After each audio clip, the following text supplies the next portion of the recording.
কিছু কিছু সময় এমন দৃশ্য কিছু সময় চোখে পড়ে যায়, যা ভিডিও করলেই নয়।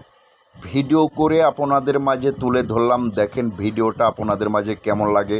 অবশ্যই ভিডিওটা আপনাদের মাঝে ভালো লাগবে, কারণ কি জন্য ভালো কিছুই ভিডিও আপনাদের মাঝে তুলে ধরেছি। দেখেন কত ধরনের আনন্দ বিনোদন করতেছে এবং মনে কত আশা নিয়ে ভালো কিছু ভালো কিছু ভিডিও আপনারা দেখতেছেন। অবশ্যই ভিডিওটা শেষ পর্যন্ত আপনারা দেখবেন, দেখতে পাবেন অনেক কিছু আনন্দ, অনেক কিছু বিনোদন, অনেক কিছু সৌন্দর্যর মুহূর্ত। আসলে ভাই কিছু কিছু সময় ভিডিওগুলো দেখে আসলে মানুষের মন ভরে যায়। কিছু কিছু সময় মানুষের মনের ভিতরে আনন্দ থাকে বিধায় এসব ধরনের কাজ করে। আসলে ভাই যাই হোক, ভিডিওটা আপনাদের মাঝে যদি ভালো লেগে থাকে অবশ্যই ভিডিওতে ভালোবাসা দিয়েন।